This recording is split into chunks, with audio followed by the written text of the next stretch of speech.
So ಪ್ರಿಯರೇ, ಅಂದ್ರೆ ದೀಕ್ಷಾಸ್ನಾನ ಎಂದು ಹೇಳುವಾಗ ನವೀಕರಣದ ಪವಿತ್ರಾತ್ಮರ ಅನುಭವದ ನಂತರ ಸಂಭವಿಸ್ತಿದೆ. ದೇಹಲ್ ನೀವ್ ಹೇಳಕ್ಕಾಗತ್ತಾ? ಈ ಪವಿತ್ರಾತ್ಮರ ಅನುಭವಕ್ಕೆ ಮುಂಚೆ ನಾವ್ ಹೇಗಿತ್ತು, ನಂತರ ಹೇಗಿದ್ದೀವಿ? ಅದಕ್ಕಿಂತ ಮಿಗಿಲಾಗಿ ಪಾಪ ಪ್ರಜ್ಞೆ ಅನ್ನೋದು ನಮ್ಗೆ ಬಂದ್ಬಿಡ್ತದೆ ಬ್ರದರ್. ಅದಕ್ಕೂ ಓಕೆ. ಮೊದ್ಲೇ ಜಸ್ಟ್ ಕ್ರಿಶ್ಚಿಯನ್ ಅಷ್ಟೇನೆ. ಆದ್ರೆ ಈ ಹ್ಮ್ ನವೀಕರಣಕ್ಕೆ ಬಂದಾಗ ಒಂದು ಜೀವನದಲ್ಲಿ ಒಂದು ಪಾಪ ಪ್ರಜ್ಞೆ ನಾವ್ ಹ್ಮ್ ಏನ್ ಮಾಡ್ಬೇಕು ಅನ್ನೋದನ್ನ ಅದು ತೋರಿಸ್ತದೆ ಬ್ರದರ್. ಹ್ಮ್ ಹ್ಮ್ ಓಕೆ. ಯಾರಾದ್ರೂ ಒಬ್ಬರಿಬ್ಬರಾದ್ರೂ ವಿಡಿಯೋ ಆನ್ ಮಾಡಿದ್ರೆ ಚೆನ್ನಾಗಿತ್ತು. ನನ್ಗೆ ಸ್ವಲ್ಪ ಆ ಫೇಸ್ ಟು ಫೇಸ್ ಆಗಿ ಮಾತಾಡುವ ಒಂದು ಅನುಭವ ಸಿಗ್ತಾ ಇತ್ತು. ಫೇಸ್ ಎಲ್ಲ. Okay, thank you sister. So actually ಈ ಪವಿತ್ರಾತ್ಮರ ಅನುಭವಕ್ಕಿಂತ ಮುಂಚೆ ದೇವರ ವಚನ ಇತ್ತು. ನಾವೆಲ್ಲ ಆ ಫಾಲೋ ಮಾಡ್ತಾ ಇತ್ತು. ಆದ್ರೆ ಏನಾಗಿದೆ, ಈ ವಚನ ಅನುಸರಿಸಲು ನಮ್ಗೆ ಅಷ್ಟು ಸಾಧ್ಯ ಆಗ್ತಾ ಇಲ್ಲ. ನಾವು ಹೇಳಿದ್ರು ನಾವು ಮತ್ತೆ ಮತ್ತೆ ಅದೇ ಪಾಪಕ್ಕೆ ಬೀಳುವ ಒಂದು ಅವಸ್ಥೆ. ಅಂದ್ರೆ ಒಂದ್ ರೀತಿ ಆದಾಮನ ಸ್ವಭಾವವನ್ನು ನಾವು ಫಾಲೋ ಮಾಡ್ತಾ ಇತ್ತು. ಆದಾಮನ ಸ್ವಭಾವದಲ್ಲಿ ನಾವಿದ್ದೆ ಆ ಟೈಮಲ್ಲಿ. ಆದ್ರೆ ನವೀಕರಣದ ಅನುಭವದ ನಂತರ ಏನಾಗಿದೆ ನಮ್ಮ ಜೀವನದಲ್ಲಿ, ನಮ್ಗೆ ಈ ವಚನಗಳು ಅನುಸರಿಸುವಂತೆ ನಮಗೊಂದು ಕೃಪೆ ದೇವರು ಕೊಟ್ಟರು. ಅದರ ಬಗ್ಗೆ ನಾವು ಇವತ್ತು ಸ್ವಲ್ಪ ನಾವು ಚಿಂತಿಸುವಾಗ, ಅಂದ್ರೆ ಆ ನವೀಕರಣ ಅನುಭವಕ್ಕೆ ಮುಂಚೆ ನಾವು ಆದಾಮನ ಸ್ವಭಾವದಲ್ಲಿದ್ದವರು. ನವೀಕರಣ ಅನುಭವದ ನಂತರ ನಾವು ಯೇಸುವಿನ ಸ್ವಭಾವದಲ್ಲಿ ಬಂದಿದ್ದೇವೆ. ಒಂದು ವಚನ ನಾವು ಓದುವಾಗ, ರೋಮಾಪುರದವರಿಗೆ ಬರೆದ ಪತ್ರ 5ನೇ ಅಧ್ಯಾಯ 12ರಿಂದ ಓದುವಾಗ, ರೋಮ 5:12.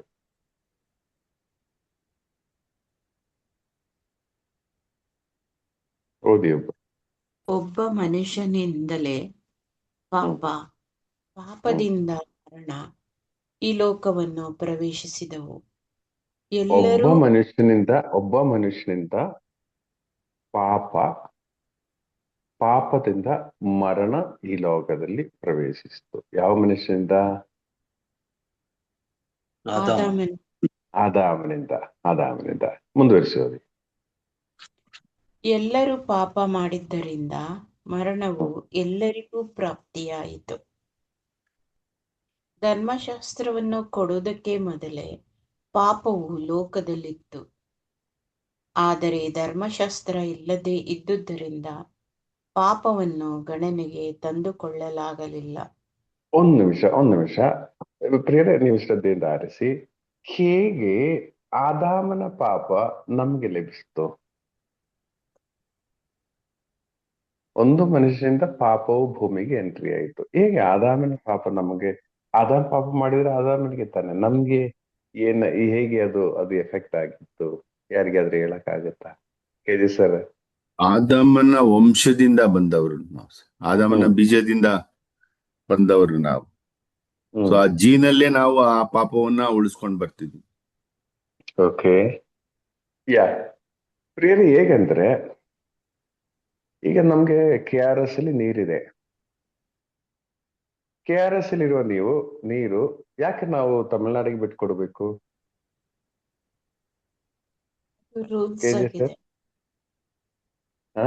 ಸರ್, ಅದು ಪ್ರಕೃತಿಯ ಸಂಪನ್ಮೂಲಗಳನ್ನ ಎಲ್ಲರೂ ಹಂಚ್ಕೋಬೇಕು ಅಂತ ಒಂದು ಇದಿದೆ. ಆಮೇಲೆ ಹೆಚ್ಚು ನೀರು ತಮಿಳ್ನಾಡಲ್ಲೂ ನದಿ ಹರಿಯೋದ್ರಿಂದ ಅವ್ರಿಗೂ ಆ ನೀರನ್ನ ಉಪಯೋಗಿಸುವ ಹಕ್ಕು ಇದೆ. ಅಲ್ಲ, ಹಕ್ಕಿದೆ, ಆದ್ರೆ ಇಷ್ಟು ಕೊಡ್ಲೇಬೇಕು ಎಂಬ ಒಂದು ಲೀಸ್ ಅಗ್ರಿಮೆಂಟ್ ಇದೆ. ಅದು ಹೇಗೆ ಆಯ್ತು? ಅದು ಯಾರ ಮುಖಾಂತರ ಆಯ್ತು? ಅದು ಒಂದು ಒಪ್ಪಂದ. ರಾಜ್ಯಗಳ, ಅದು ಬ್ರಿಟಿಷರ್ ಕಾಲದಲ್ಲಿ ಆಗಿರೋದು ಒಪ್ಪಂದ. ಓಕೆ. ಅಂದ್ರೆ ಆ ಟೈಮಿನ ಮೈಸೂರಿನ ಅರಸ, ಯಾರನ್ನು ಗೊತ್ತಿಲ್ಲ, ಆ ಅರಸನು ಮದ್ರಾಸಿನ ಆ ಟೈಮಲ್ಲಿ ನನ್ನ ಪ್ರಕಾರ ಬ್ರಿಟಿಷ್ ಈಸ್ಟ್ ಇಂಡಿಯಾ ಕಂಪನಿ ಇದ್ದಿರ್ಬೇಕು. ಇವರಿಬ್ರು ಒಂದು ಲೀಸ್ ಅಗ್ರಿಮೆಂಟ್ ಮಾಡಿದ್ರು. ಯಾರು? ಸುಮಾರು 100 ವರ್ಷಗಳ ಹಿಂದೆ, 100-150 ವರ್ಷಗಳ ಹಿಂದೆ ಇರ್ಬೇಕೇನೋ. 100 ವರ್ಷ ಅಲ್ಲ ಸರ್? ಹಾ ಸರ್, ಜಾಸ್ತಿ ಆಗಿತ್ತು. ಜಾಸ್ತಿ ಸುಮಾರು ವರ್ಷಗಳ ಹಿಂದೆ ಒಂದು ಅಗ್ರಿಮೆಂಟ್ ರೆಡಿ ಮಾಡಿದ್ದಾರೆ. ಈಗ ನೀವು ಯೋಚನೆ ಮಾಡಿ, ಆ ಆ ದಿನದಿಂದ ಇಷ್ಟು ನೀರು ತಮಿಳುನಾಡಿಗೆ ಕೊಡಲೇಬೇಕು ಅಂತ ತೀರ್ಮಾನ ಆಗಿದೆ. ಈಗ ನಾವು ಕೊಡಲ್ಲ ಅಂತ ಹೇಳುವಾಗ ಏನ್ ಉತ್ತರ ನಮ್ಗೆ ಲಭಿಸ್ತದೆ? ಎಗ್ರಿಮೆಂಟ್ ಇದೆ. ಅರ್ಥ ಆಯ್ತಲ್ಲ? ಆ ಎಗ್ರಿಮೆಂಟ್ ಮಾಡಿರುವ ಈಸ್ಟ್ ಇಂಡಿಯಾ ಕಂಪನಿ ಇಂಡಿಯಾದಲ್ಲಿ ಇಲ್ಲ ಈಗ. ಆ ಎಗ್ರಿಮೆಂಟ್ ಮಾಡಿರುವ ರಾಜರು ನಮ್ಗೆ ಈಗ ಜೀವಂತರಾಗಿಲ್ಲ. ಆದ್ರೆ ಆ ಎಗ್ರಿಮೆಂಟ್ ಆದಾಗ ಏನಾಯ್ತು? ಈಗ ಅದು ಸಫರ್ ಆಗೋದು ಯಾರು? ನಾವೆಲ್ಲ ಅದರಲ್ಲಿ ಸಫರ್ ಆಗ್ತಾ ಇದ್ವಿ. ಈಗ ಬದುಕುವ ಇನ್ನು ಮುಂದೆ ಬರುವ ಜನಾಂಗಗಳೆಲ್ಲ ಈ ಅಗ್ರಿಮೆಂಟಿಗೆ ಒಳಪಟ್ಟಿರುವವರ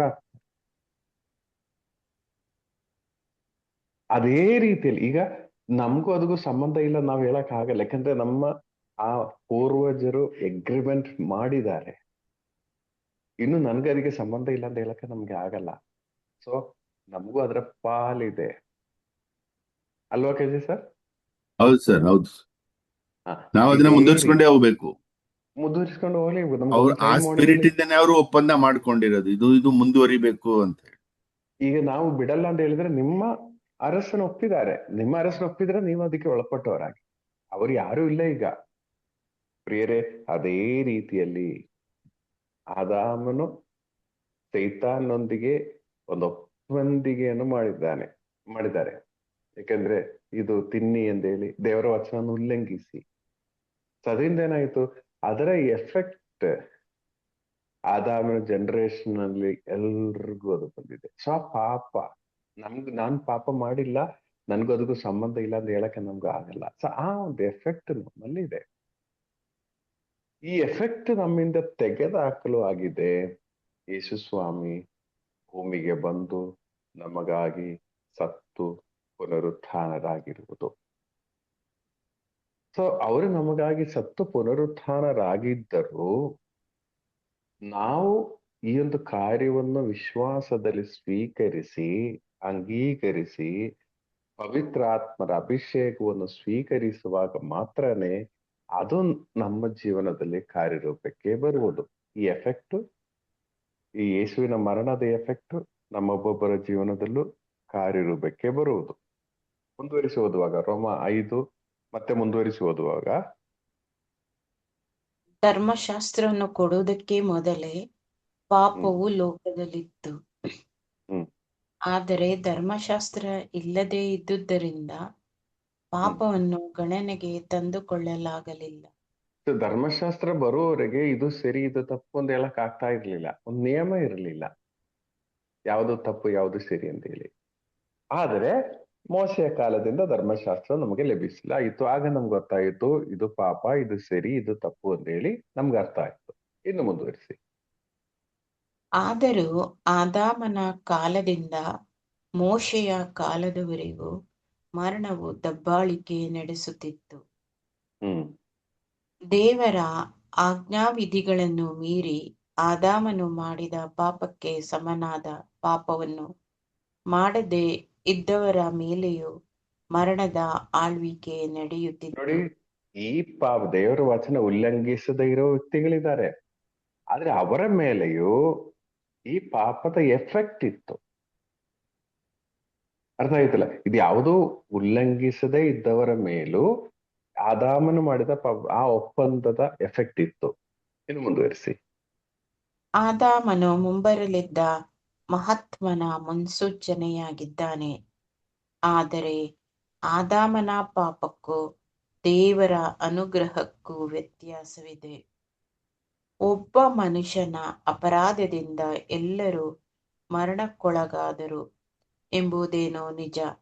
ಆದರೆ ದೇವರ ಅನುಗ್ರಹವು ಅದಕ್ಕಿಂತಲೂ ಅತ್ಯಧಿಕವಾದದ್ದು.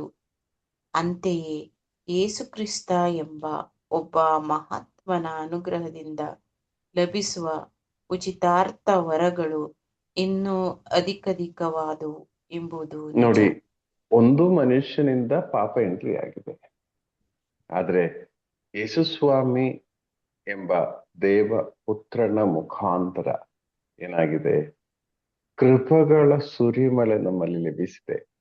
ಈ ಪಾಪಗಳನ್ನು ಬೈಪಾಸ್ ಮಾಡುವ ಕೃಪೆ ದೇವರು ನಮಗೆ ಕೊಟ್ಟಿದ್ದಾರೆ. ಓಕೆ, ಸೊ ಇದು ನಾವು ಸುಮಾರು ಸತಿ ಧ್ಯಾನಿಸಿದ್ದೇವೆ. ಈಗ ನೋಡಿ, ಆ ನಿಜವಾಗಿ ಪವಿತ್ರಾತ್ಮರ ಅಭಿಷೇಕವನ್ನು, ಪವಿತ್ರಾತ್ಮರಲ್ಲಿ ಹೊಸ ಜೀವನವನ್ನು ಪಡೆದ ವ್ಯಕ್ತಿಗಳಿಗೆ ಏನಾಗ್ತದೆ, ಆದಾಮನ ಆ ಪಾಪದ ಎಫೆಕ್ಟ್ ಕಟ್ ಆಫ್ ಆಗ್ತದೆ.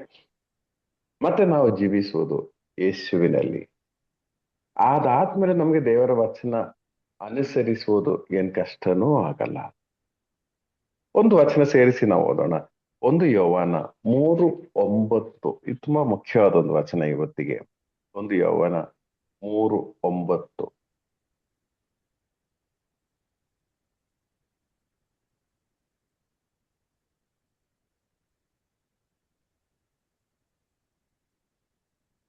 ದೇವರಿಂದ ಜನಿಸಿದ ಯಾವನು ಪಾಪ ಮಾಡನು?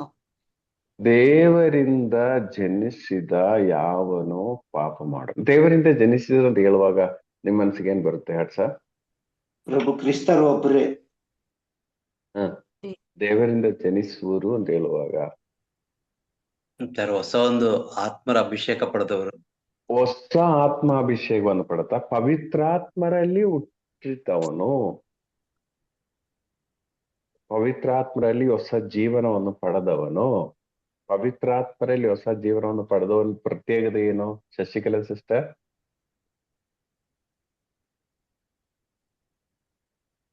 ಅವನಿಗೆ ದೇವರ ಮಕ್ಕಳಾಗುವ ಅಧಿಕಾರ. ಪವಿತ್ರಾತ್ಮರಿಂದ ಹುಟ್ಟಿ ಬಂದವನ ಪ್ರತ್ಯೇಕತೆ ಈ ವಚನದಲ್ಲಿದೆ. 3:9, 1 ಯೋವಾನ 3:9. ಪಾಪ ಮಾಡುವುದಿಲ್ಲ. ಅವನಿಗೆ ಪಾಪ ಮಾಡಕ್ ಆಗಲ್ಲ. ದೇವರ ಜೀವ ಅವನಲ್ಲಿರುವುದು. ಪವಿತ್ರಾತ್ಮರಲ್ಲಿ ಹುಟ್ಟಿದವನಿಗೆ ಏನ್ ಮಾಡಕ್ಕಾಗಲ್ಲ? ಪಾಪ ಪಾಪ ಮಾಡಕ್ಕೆ ಆಗಲ್ಲ. ಪವಿತ್ರಾತ್ಮರಲ್ಲಿ ಹುಟ್ಟಿದ ವ್ಯಕ್ತಿಗೆ ಪಾಪ ಮಾಡಕ್ಕೆ ಸಾಧ್ಯ ಆಗಲ್ಲ. Praise the Lord. ಅಂದ್ರೆ ಇಲ್ಲಿ ಏನಂದ್ರೆ, ಆ ಯೇಸುವಿನ ಆ ಮರಣ ಪುನರುತ್ಥಾನದಲ್ಲಿ ವಿಶ್ವಾಸಿಸುವಾಗ ಅವರ ಮರಣ ಪುನರುತ್ಥಾನದ ಮುಖಾಂತರ ಒಂದು ಪ್ಯಾಕೇಜ್ ದೇವರು ನಮ್ಗೆ ಕೊಟ್ಟಿದ್ದಾರೆ. ಒಂದು ಪ್ಯಾಕೇಜ್, ಕೆಲವು ಪ್ಯಾಕೇಜ್ ಇದೆಯಲ್ಲ, ಟೂರ್ ಪ್ಯಾಕೇಜ್ ಅಂತ ಹೇಳ್ತಾರಲ್ಲ. ಒಂದ್ ಕಡೆಗೆ ಈಗ ಇಸ್ರಾಯೇಲ್ಗೆ ಟೂರ್ ಹೋದ್ರೆ ಇನ್ನು ಸುಮಾರು ಪ್ಯಾಕೇಜ್ ಇದೆ. ಅದೇ ರೀತಿಯಲ್ಲಿ ಪವಿತ್ರಾತ್ಮರಲ್ಲಿ ಹುಟ್ಟಿ ಬಂದವನ ಜೀವನದಲ್ಲಿರುವ ಪ್ಯಾಕೇಜ್ ಆಗಿದೆ, ಅವನಿಗೆ ಪಾಪ ಮಾಡಕ್ಕೆ ಸಾಧ್ಯ ಇಲ್ಲ. ಶಶಿಕಲಾ ಸಿಸ್ಟರ್ ಏನ್ ಹೇಳ್ತೀರಿ ಈ ವಿಷಯದಲ್ಲಿ? ಮಾಡಕ್ ಆಗದಿಲ್ಲ ಅಂತ ಅಲ್ಲ ಬ್ರದರ್. ಅದು ಈಗ ನಿಮ್ಮಂತೆಯವರೇ ಇರ್ತೀರಾ, ಇದು ದೇವರ ಮಕ್ಕಳು ನೀವು. ನಾವಂತೂ ಅಯ್ಯೋ ಗೊತ್ತೋ ಗೊತ್ತಿಲ್ಲದೆ ಮಾಡ್ಬೇಕಾಗ್ ಬಂತು, ಹೇಳಲೇಬೇಕಾಗಿತ್ತು, ಸುಳ್ಳು ಮಾಡ್ಲೇಬೇಕಾಗಿತ್ತು, ಆತರ ನಮಗ್ ನಾವೇ ಇದ್ ಮಾಡ್ಕೊಳ್ಳೋದು, ಎಕ್ಸ್ಕ್ಯೂಸ್ ತಗೊಂಡ್ ಮಾಡಾಕ್ಬಿಡೋದು. ಈಗ ಕಷ್ಟ ಇದೆ ದೇವ್ರ ಮಕ್ಕಳ ತರ ಬದುಕೋದು. ಆದ್ರೆ ದೇವರ ಮಕ್ಕಳಾದವರಿಗೆ ಪಾಪ ಮಾಡೋದಕ್ಕೂ ತುಂಬಾ ಕಷ್ಟ ಇದೆ. ಈಗ ನಿಮ್ಗೆ ಒಬ್ಬರನ್ನು ಕೊಲೆ ಮಾಡಬೇಕಂತ ಹೇಳಿದ್ರೆ ಆಗತ್ತಾ?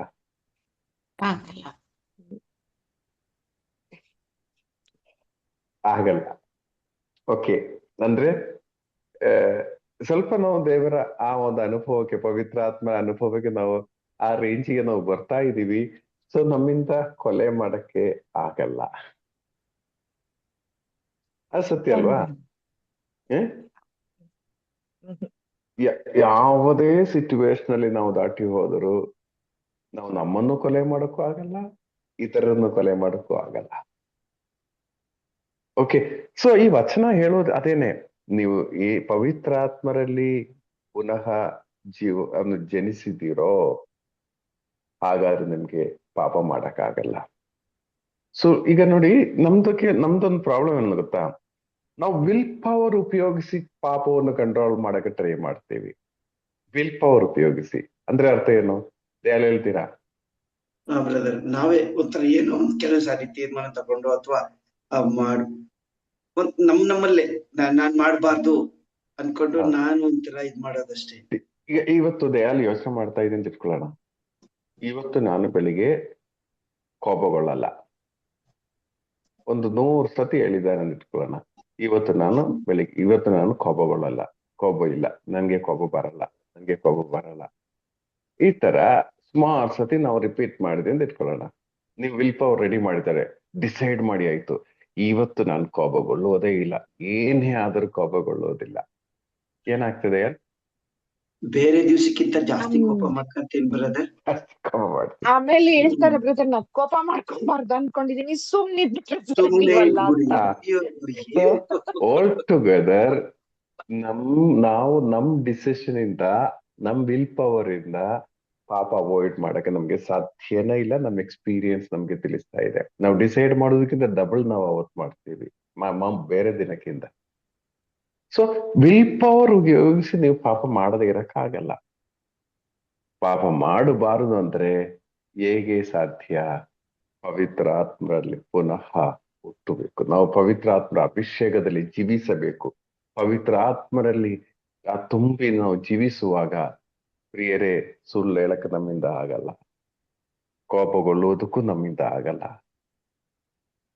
ಇದು ತುಂಬಾ ಮುಖ್ಯವಾದ ವಿಷಯ. ಇದರ ಜೊತೆಗೆ ಪವಿತ್ರಾತ್ಮರಲ್ಲಿ ನಾವು ಜೀವಿಸುವಾಗ, ನೀವೆಲ್ಲ ಇಲ್ಲಿ ಇದ್ದೀರಲ್ಲ, ಇದ್ದೀವಿ. ನಾವು ಪವಿತ್ರಾತ್ಮರಲ್ಲಿ ನಾವು ಹೇಳಿ ಸಿಸ್ಟರ್. ಇಲ್ಲ ಹೇಳ್ತಾ ಇದ್ರಿ, ಆಮೇಲೆ ಅದು ಹೇಳ್ಬೇಕು ನಮ್ಗೆ ಹೆಂಗೆ ಪವಿತ್ರಾತ್ಮರು ನಮ್ಮಲ್ಲಿ ಜೀವಿಸ್ಬೇಕು ಅಂತ. ಪವಿತ್ರಾತ್ಮರಲ್ಲಿ ನಾವು ಅಂದ್ರೆ ಪವಿತ್ರಾತ್ಮರಲ್ಲಿ ಹೊಸ ಒಂದು ಫಾರ್ಮುಲೆ ಏನಿಲ್ಲ. ನಾವು ಆ ಒಂದು ಪವಿತ್ರಾತ್ಮರಲ್ಲಿರುವ ನಾವು ತಗೊಂಡು ಪರ್ಚೇಸ್ ಮಾಡುವುದಲ್ಲ. ನಮ್ಮ ಹಳೆಯ ಜೀವನವನ್ನು ತೆಗೆದುಹಾಕಲು ಒನ್ಸ್ ಫಾರ್ ಆಲ್ ನಮ್ಗೆ ಸಾಧ್ಯನೂ ಇಲ್ಲ. ಆದ್ರೆ ನಿಜವಾಗಿಯೂ ಒಂದು ಪರಿಶುದ್ಧ ಅಂದ್ರೆ ನಿಜವಾಗಿ ಆ ಸಾಂಸ್ಕಾರಿಕ ಜೀವನವನ್ನು ಮಾಡುವಾಗ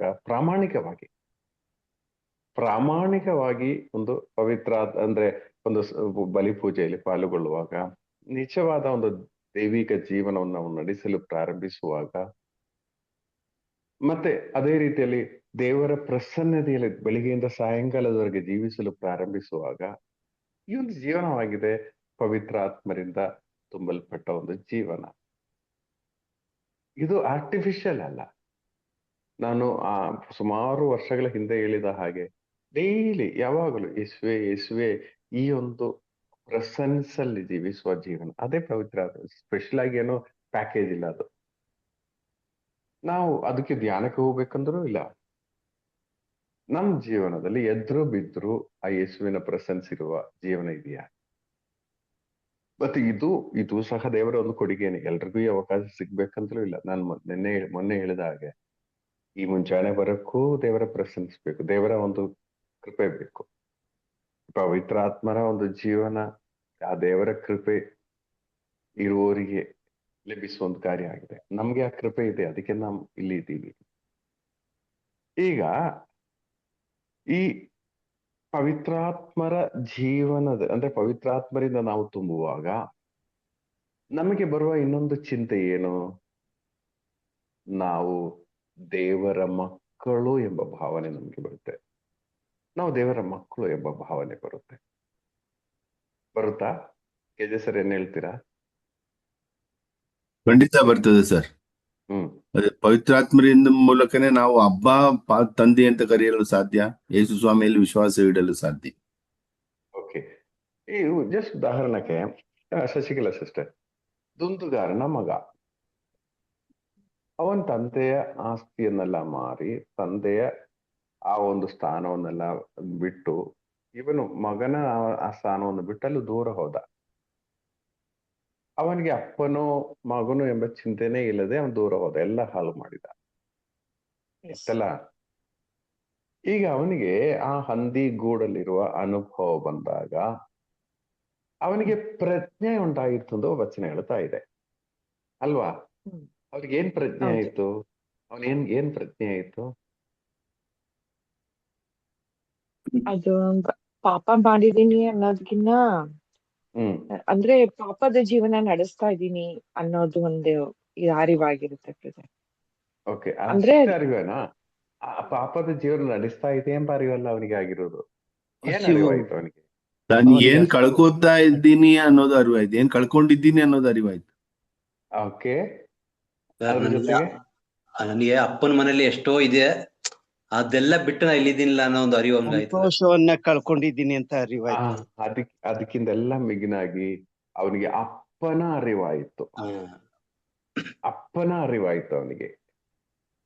ಪ್ರಜ್ಞೆ ಆಗಿರೋದೇನೋ ಅಪ್ಪನ ಅರಿವು ಅವನಿಗೆ ಬಂತು, ಅಪ್ಪನ ಚಿಂತೆ ಅವನಿಗೆ ಬಂತು. ಆಗ ಇವನ ಅಪ್ಪನ ಮಗನ ಆಗಿದ್ದಾನೆ. ಒಂದು ಸನ್ಶಿಪ್, ಅಪ್ಪನ ಅರಿವು, ನಾನು ಅಪ್ಪನ ಮಗನು. ಈ ಪ್ರಿಯರೇ, ಈ ಒಂದು ಅರಿವು ಬಂದ ನಂತರ ಇವನಲ್ಲಿ ಏನ್ ವ್ಯತ್ಯಾಸ ಆಯಿತು? ಸ್ವಲ್ಪ ಕಲಿತು ನೋಡಿ ಹೇಗೆ ಅಂತ ಹೇಳಿ.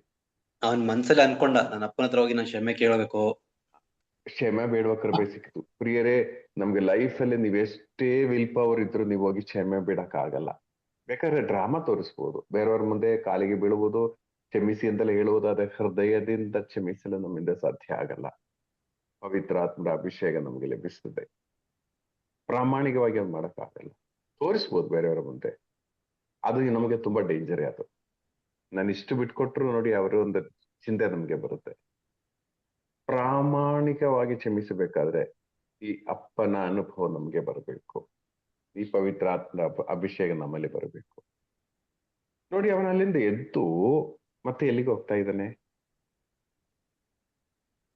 ಅವ್ರ ಅಪ್ಪನ ಬಳಿಗೆ ತಂದೆ ಬರ್ತಾ ಬಳಿ, ಇದ್ದಾನೆ. ಅಪ್ಪನ ಅವನ ತಂದೆ ತಂದೆ ಹತ್ರ. ಬಳಿಗೆ ಹೋಗ್ತಾ ಇದ್ದಾನೆ. ಈಗ ಶಶಿಗಳ ಸೃಷ್ಟಿಗೆ ಒಂದು ಡೌಟ್ ಇತ್ತು, ಈ ಪವಿತ್ರಾತ್ಮರ ಅಭಿಷೇಕ ಅಂತ ಹೇಳುವಾಗ ಹೇಗೆ ಅಂದ್ರೆ, ಅದು ಇಂಥ ರೀತಿಯಲ್ಲಿ ಅಂತ ಹೇಳಕ್ಕಾಗಲ್ಲ, ದೇವರ ಕೃಪೆನೆ. ಆದ್ರೆ ಇವನಿಗೆ ಉಂಟಾಗಿರೋದು ಎಲ್ಲಿ? ಹಂದಿಯ ಗೂಡಲ್ಲಿ. ಹಂದಿಯ ಗೂಡಲ್ಲಿ ಇದ್ದಾಗ ಇವನಿಗೆ ಆ ಅಭಿಷೇಕ ಉಂಟಾಯ್ತು, ದೇವರು ಕೊಡುವ ಒಂದು ಅಭಿಷೇಕ. ಆ ಅಭಿಷೇಕ ಸಿಕ್ಕಿದ ನಂತರ ಪ್ರಿಯರೇ, ಅವನಿಗೆ ಆ ಹಂದಿಯ ಗೂಡಲ್ಲಿ ಇರಕ್ಕಾಗಿಲ್ಲ. ಅವನ ಅಲ್ಲಿಂದ ಎದ್ದನು. ಮತ್ತೆ ಅವನ ಟಾರ್ಗೆಟ್ ಎಲ್ಲ ಅಪ್ಪನ ಟಾರ್ಗೆಟ್ ಆದ. ಓಡ್ತಾ ಇದ್ದಾರೆ, ಓಡಿಲ್ಲ. ಈ ವಚನದಲ್ಲಿದೆ, ಲೂಕನ ಶುಭ ಸಂದೇಶ 15ನೇ ಅಧ್ಯಾಯ 20ನೇ ವಾಕ್ಯ ಓದಿ.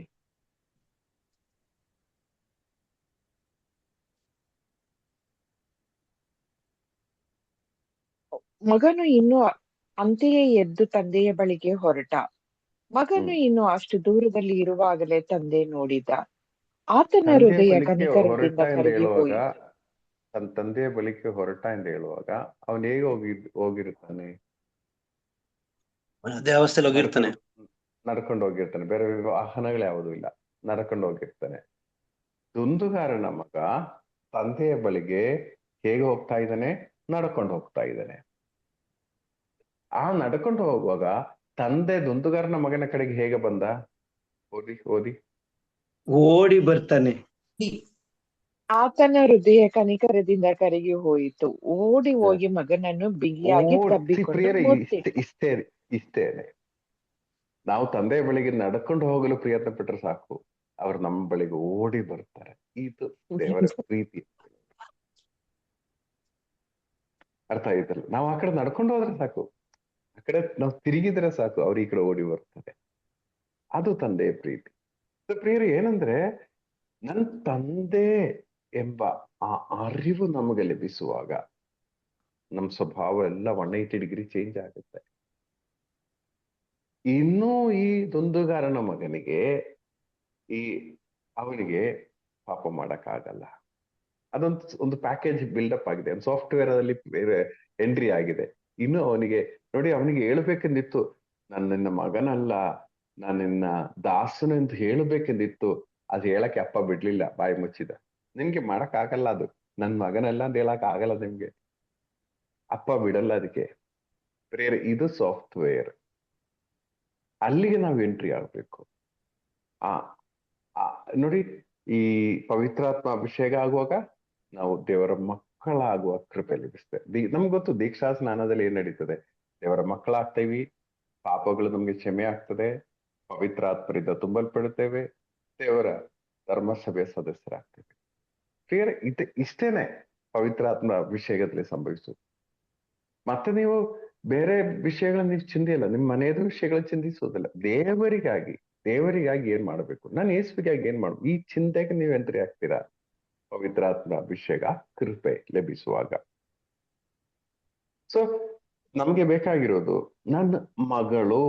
ನನ್ನ ಅಪ್ಪನ ಮಗನು, ಈ ಒಂದು ಅರಿವಿಗೆ ನಾವು ಬರ್ಬೇಕು. ಒಮ್ಮೆ ಇಬ್ರು ಆರ್ಫನ್ಸ್ ಇದ್ರಂತೆ.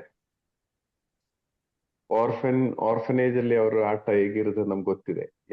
ಯಾವತ್ತಾದ್ರೂ ಆರ್ಫನೇಜ್ ವಿಸಿಟ್ ಆದ್ರೆ ಗೊತ್ತಾಗ್ತದೆ ಅವ್ರಿಗೆ ಫ್ರೀಡಮ್ ಸಿಕ್ಕುವಾಗ ಅವ್ರಿಗೆ ಯಾವ ರೀತಿ ಎಲ್ಲ ಆಟ ಆಡ್ತಾರೆ.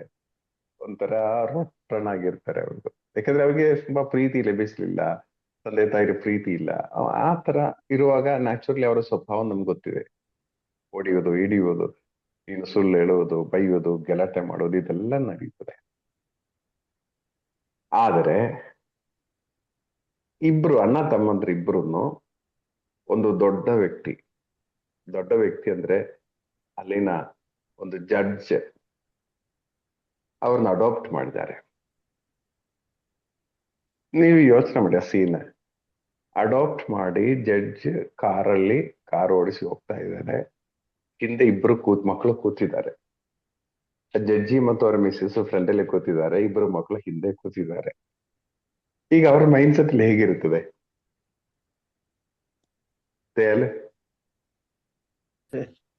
ಮಕ್ಕಳ ಮೈಂಡ್ ಸೆಟ್ ಅಲ್ಲ ಬ್ರದರ್.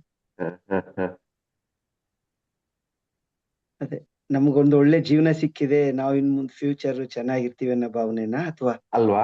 ನೋಡಿ, ಒಂದು ಜಡ್ಜ್ ಅಡಾಪ್ಟ್ ಮಾಡಿದಾಗಲೇ ಇವರ ಮೈಂಡ್ ಸೆಟ್ ಅಲ್ಲಿ ನಮ್ಗೊಂದು ಒಳ್ಳೆ ಜೀವನ ಆಗಿದೆ ಎಂದು ಭಾವನೆ ಆಗಿದೆ. ದೊಡ್ಡವನು ಚಿಕ್ಕವನಿಗೆ ಹೇಳ್ತಾ ಇದೆ ಅಂದ್ರೆ, ನೋಡಿ ಇನ್ನು ಮುಂದೆ ಇದುವರೆಗೆ ಮಾಡಿದ ತೀಟೆ ಎಲ್ಲ ಮಾಡ್ಬೇಡಿ, ಡೀಸೆಂಟ್ ಆಗಿರಿ. ಓಕೆ, ನಾವ್ ಇನ್ನು ಯಾರು? ಜಡ್ಜಿ ಮಕ್ಕಳು. ಸೊ ಜಡ್ಜಿ ಮಕ್ಕಳ ಹೇಗಿರ್ಬೇಕು ಆ ರೀತಿ ನಾವಿರ್ಬೇಕು ಇನ್ನು ಮುಂದೆ. ಸುಮ್ನೆ ಇದುವರೆಗೆ ನೀವು ಆಟ ಎಲ್ಲ ಆಡ್ಬೇಡಿ. ಯಾರು ಹೇಳ್ತಾ ಇದಾರೆ? ಅವರ ಮಧ್ಯೆನೇ ಚಿಂತೆ ಬರ್ತಾ ಇದೆ, ನಾವಿನ್ನು ಜಡ್ಜಿ ಮಕ್ಕಳು ಎಂದೇಳಿ. ಪ್ರಿಯರೇ, ಈ ಒಂದು ಚಿಂತೆ, ನಾವು ದೇವರ ಮಕ್ಕಳು ಎಂಬ ಚಿಂತೆ ಬರುವಾಗ, ಅಂದ್ರೆ ಜಡ್ಜಿ ಮಕ್ಕಳಿಗೆ ಜಡ್ಜಿಯ ಸ್ಟ್ಯಾಂಡರ್ಡ್ ಮೈಂಟೈನ್ ಮಾಡ್ಬೇಕು. ನಾವು ದೇವರ ಮಕ್ಕಳಾಗುವಾಗ ಏನಾಗ್ತದೆ? ಏನ್ ಸ್ಟ್ಯಾಂಡರ್ಡ್ ಮೈಂಟೈನ್ ಮಾಡ್ತೀವಿ? ಶಶಿಕಲಾ ಸಿಸ್ಟರ್, ಪಾಪ ಮಾಡೋದು ಅಲ್ವಾ? ನಾವು ದೇವರ ಮಕ್ಕಳು ಎಂಬ ಭಾವನೆ ಇಲ್ಲದೆ ನಾವು ಜೀವಿಸ್ತಾ ಇದ್ವಿ. ನಿಜವಾಗಿ ನಾನು ದೇವರ ಮಗ ಎಂದು ಬರುವಾಗ ದೇವರ ಸ್ಟ್ಯಾಂಡರ್ಡ್ ನಾನು ಮೇಂಟೈನ್ ಮಾಡ್ಲೇಬೇಕು ತಾನೆ. ದೇವರ ಮಗನ ಈ ತರ ಮಾಡ್ತಾನ? ಯಾಕೆ ಸ್ಕೂಲ್ಗಳಲ್ಲಿ ಅವನ್ ಟೀಚರ್ ಮಗನು ಅಂತ ಹೇಳುವಾಗಲೇ ಎಷ್ಟೊಂದು ಮಾತು ಬರುತ್ತೆ. ನನ್ ಮಗನಿಗೆ ಟೀಚರ್ ಮಗನ ಅಂತ ಹೇಳೋದೇ ಅವನಿಗೆ ಕೋಪ ಬರುತ್ತೆ. ಇದಿಟ್ಕೊಂಡು ಅವನಿಗೆ ತುಂಬಾ ಹರಾಸ್ ಆಗಿದೆ. ನೀವೆಲ್ಲ ಇಂಥವ್ರ ಮಕ್ಕಳು ಹೀಗಿರ್ತಾರ ಅಂತ ಹೇಳಿ ಅವನಿಗೆ ಟೀಚರ್ ಮಗನಂತ ಹೇಳುವಾಗಲೇ ಒಂಥರ ಬೇಜಾರಾಗಿ. ಬೇರೆ ನೀವು ಯೋಚನೆ ಮಾಡಿ, ದೇವರಿಗೆ ಈಗಾದ್ರೆ ಎಷ್ಟು ಬೇಜಾರಾಗ್ತದೆ. ದೇವರ ಮಕ್ಕಳು ಅಂತ ಹೇಳಕ್ಕೆ ನಾವು ರೆಡಿ ಇಲ್ಲ. ಅದರಿಂದ ನೋಡಿ, ದೇವರ ಮಕ್ಕಳು ಅಂತ ಹೇಳಿದ್ರೆ ದೇವರ ಸ್ಟ್ಯಾಂಡರ್ಡ್ ಮೇಂಟೈನ್ ಮಾಡ್ಬೇಕಲ್ಲ. ಅದಕ್ಕೆ ನಾವು ನಮ್ ಪ್ರಾರ್ಥನೆ ಇಂಟ್ರೆಸ್ಟ್ ಇಲ್ಲ ಅಂದ್ರೆ ರೀತಿಯಲ್ಲಿ ಜೀವಿಸುವರು ಪಬ್ಲಿಕ್ ಮುಂದೆ. ಸೊ ಪ್ರಿಯರೇ, ಇದು ನಾನು ಹೇಳಿದ್ದೇನೆ, ಈ ಪವಿತ್ರಾತ್ಮ ಅಭಿಷೇಕ ತುಂಬುವಾಗ ಇದೊಂದು ಸಾಫ್ಟ್ವೇರ್ ನಮ್ಮಲ್ಲಿ ಎಂಟ್ರಿ ಆಗ್ತದೆ. ನಾವು ದೇವರ ಮಕ್ಕಳು ಎಂಬ ನಿಜ ಅನುಭವಕ್ಕೆ ನಾವು ಬರುವಾಗ ಕೆಲವು ಕಾರ್ಯಗಳು ನಾವು ಮಾಡಕ್ ಆಗಲ್ಲ. ಆದ್ರೆ ನಾವು ಇದು ಅರಿವು ಆಗ್ತಾ ಇಲ್ಲ ನಮ್ಗೆ. ನಮ್ ಪ್ರಾಬ್ಲಮ್ ಇದೇನೆ. ಸುಮ್ಮನೆ ಬಾಯಿ ಮಾತಲ್ಲಿ ಹೇಳ್ತೀವಿ, ಪ್ರಾಮಾಣಿಕವಾಗಿ ನಮ್ಗೆ ಈ ಅರಿವು ಆಗ್ತಾ ಇಲ್ಲ. ನಾನು ದೇವರ ಮಗಳು ಎಂಬ ಅರಿವು ಆಗ್ತಾ ಇಲ್ಲ. ಇದು ರೋಮಾಪುರದವರಿಗೆ ಬರೆದ ಪತ್ರ 8ನೇ ಅಧ್ಯಾಯ 15ನೇ ವಾಕ್ಯ ಓದೋಣ. ರೋಮ 8:15.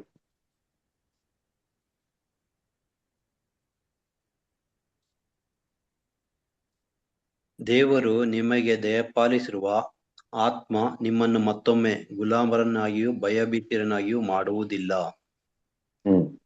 ಬದಲಿಗೆ ನಿಮ್ಮನ್ನು ದೇವರ ಮಕ್ಕಳನ್ನಾಗಿಸುತ್ತದೆ.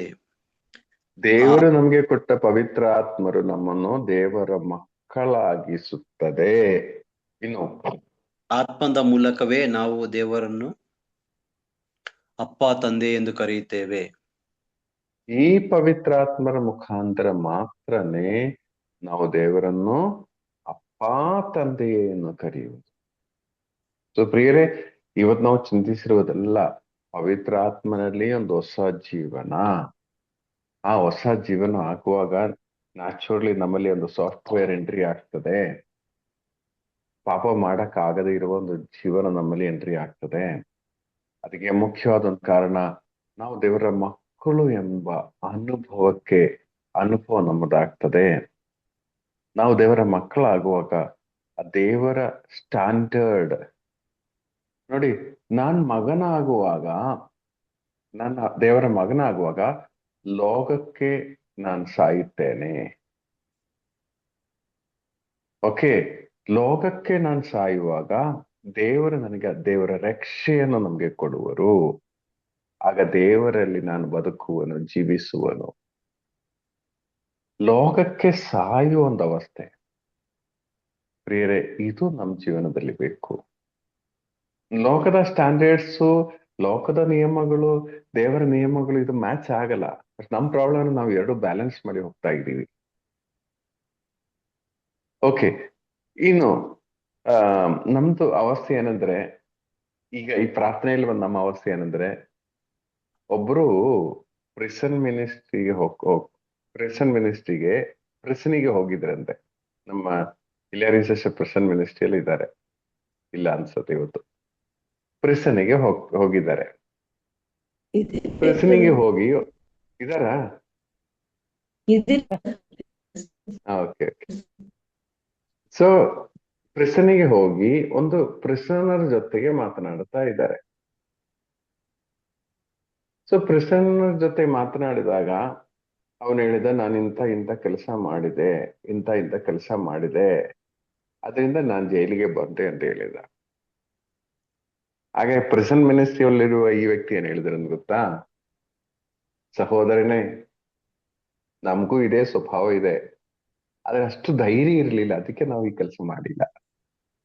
ನಮಗೂ ಈ ಸ್ವಭಾವ ಎಲ್ಲ ಇದೆ, ಕಳ್ಳತನ ಮಾಡ್ಬೇಕು ನಮಗೂ ಆಸೆ ಇದೆ, ಸ್ವಲ್ಪ ಲಂಚ ತಗೋಬೇಕು ನಮಗೂ ಆಸೆ ಇದೆ, ಇನ್ನು ಬೇರೆಯವ್ರನ್ನು ಇಲ್ಲದಂತೆ ಮಾಡ್ಬೇಕಂತೆಲ್ಲ ಆಸೆ ಇದೆ, ಆದ್ರೆ ಅದು ಮಾಡಕ್ಕೆ ನಮ್ಗೆ ಧೈರ್ಯ ಇಲ್ಲ. ನಿಮ್ಗೆ ಅದಕ್ಕೆ ಧೈರ್ಯ ಇದೆ, ಅದರಿಂದ ನೀವು ಇದು ಮಾಡಿದೀರಾ, ಜೈಲಲ್ಲಿ ಬಂದಿದ್ದೀರಾ ಅಷ್ಟೇ. ನಮ್ಮ ಅವಸ್ಥೆ ಹೇಗೆ? ಪಾಪ ಮಾಡಿದಿರಕ್ಕೆ ಇದೇನ ಕಾರಣ ದಯಾಳ್? ಅದೇ ನಮಗ್ ಭಯ, ಜೈಲಿಗೆ ಹೋಗ್ಬಿಡ್ತೀವಿ, ಅದ್ ಶಿಕ್ಷೆ ಸಿಗ್ತದೇನೋ ಒಂದ್ ಭಯ ಬಿಟ್ರೆ. ಜೈಲು ಮಾತ್ರ ಅಲ್ಲ, ಸಮಾಜ ಏನು ಯೋಚನೆ ಮಾಡ್ತಾರೆ, ಈ ಕೆಲಸ ಮಾಡಿದ್ರೆ ಬೇರೆಯವ್ರು ಏನು ಯೋಚನೆ ಮಾಡ್ತಾರೆ, ಈ ಭಯದಿಂದ ನಾವು ಪಾಪ ಮಾಡ್ತಾ ಇದ್ರೆ ಅದೇನು ದೊಡ್ಡ ವಿಷಯ ಅಲ್ಲ. ನಾನು ಹೇಳೋದು, ನಿಮ್ಗೆ ಅಷ್ಟು ಫ್ರೀಡಮ್ ಸಿಕ್ಕಿದೆ, ಅಷ್ಟು ಸಾಧ್ಯತೆಗಳಿದೆ, ಅಷ್ಟೆಲ್ಲ ಇದ್ದರೂ ನೀವು ಆ ಪಾಪ ಮಾಡದೇ ಇದ್ರೆ ಅದರ ಅರ್ಥ ಏನಂದ್ರೆ ನೀವು ದೇವರ ಮಗ.